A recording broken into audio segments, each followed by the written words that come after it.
Hi guys and welcome back, it's Goffy here, and in today's video we're going to be talking about the cheapest film you can buy here in the UK, and it costs just £3.50 a roll. But before we get started, I want to ask you guys a question. What is your go-to cheapish black and white film?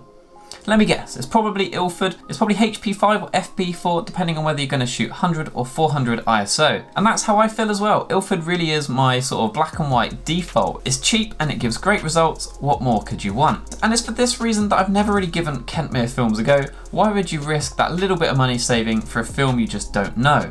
Over Christmas, I was lucky enough to have quite a few people ask me what I wanted, so I just said to them, buy me some camera film, and pointed them towards the Analog Wonderland website. Now this has meant I've ended up with lots of films that I wouldn't normally shoot, and one of them is Kentmere. So I have a roll of Kentmere 100 and Kentmere 400, and in this video we're going to be looking at the 100 film. So I guess it's kind of an FP4 equivalent. Here in the UK we are in a national lockdown, but you are allowed to exercise within your local area, and I'm very lucky that there's a big area of woodland just behind my house. So we set off from my house armed with my Leica M6 and the roll of Kentmere 100, and I had little to no expectations for this £3.50 roll of film with just 24 exposures.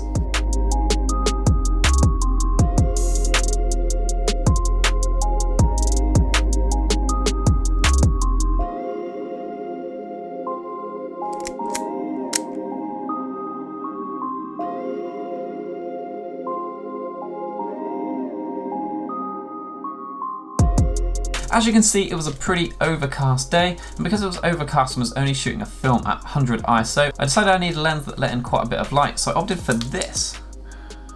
So this is my Voigtlander Ultron. It's the 28mm and goes all the way down to f2. And I was hoping that f2 would be enough to sort of counter that 100 ISO. Being a pretty new lens to me, I haven't actually shot this lens wide open all that much. So shooting the 100 ISO film and only having f2, it meant I was able to open this guy up quite a lot and get lots of wide open shots.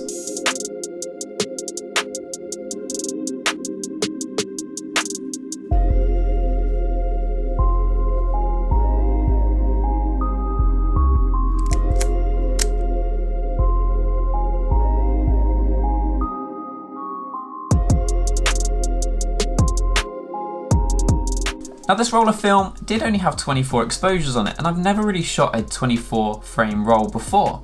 Now I found the jump from digital to 36 frames in film photography a massive jump, and it really did wonders for my photography as it helped me slow down and be a bit more thoughtful with my shots.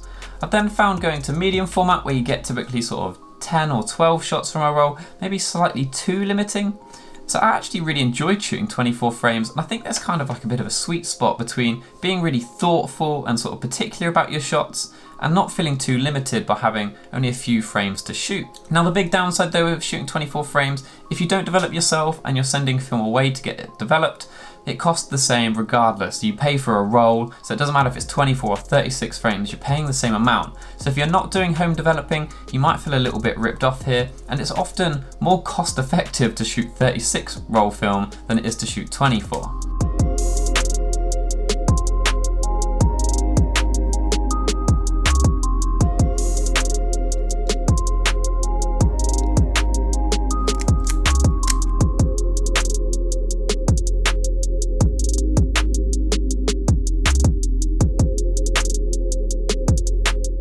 So I home developed this roll in HC100, which is my developer of choice these days, and I used dilution B. I knew from the very second I took this roll out of the developing tank that I was going to love it. The negatives just looked so good. They were nice and full of detail and nice and contrasty too. Scanning was as easy as usual. The negatives really had lots of detail, they scanned nicely, and the film did lay quite flat. It didn't try and curl like I found with some other films. It was pretty much like scanning HP5. Now currently when I process my film, I use something called Negative Lab Pro. I set all the settings to default, and when this converted the negatives, oh my. The scans came out nice and contrasty, a little bit more contrasty than HP5 and FP4 that I find with both of those films. They come out quite flat, and I feel like I boost the contrast in them a lot, but I tell you, this Kentmere film came out near perfect to sort of my tastes. And the images you've seen in this video have had very little post-production done to them, other than Negative Lab Pro working its magic.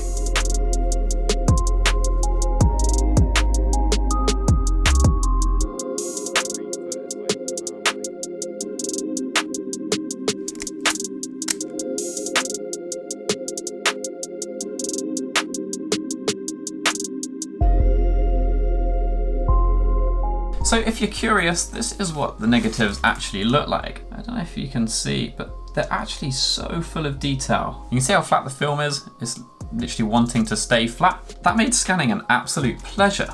So what's my overall thoughts? Well, I'm very pleasantly surprised at how easy it was moving from Ilford to Kentmere and getting results that I absolutely loved. Especially from a scanning in point of view, the scans that I got, just like fresh, straight out of Negative Lab Pro, are arguably the best scans I've ever had in terms of my tastes and the sort of the level of contrast that I like. This is 100% an FP4 alternative, and I'll definitely be coming back to Kentmere films again. And if a bit like me, you've put off actually using Kentmere because you're thinking to yourself, why would I move to Kentmere when I'm so used to Ilford? I really do urge you to give them a go.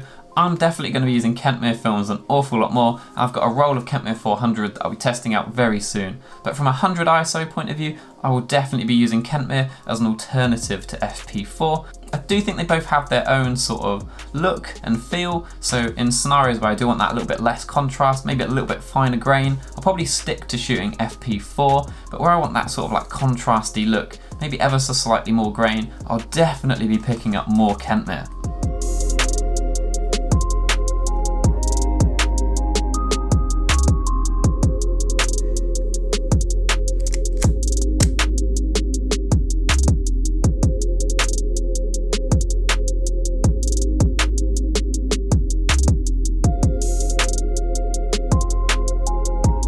And that's it for this video. If you've shot Kentmere and Ilford films, I'd love to know what you think about both of them down in the comments. Let me know what you think. If you've got any questions on anything you've seen in this video, also drop me a line below and I'll definitely try and get back to you. As always, if you've enjoyed this video, please don't forget to like and subscribe.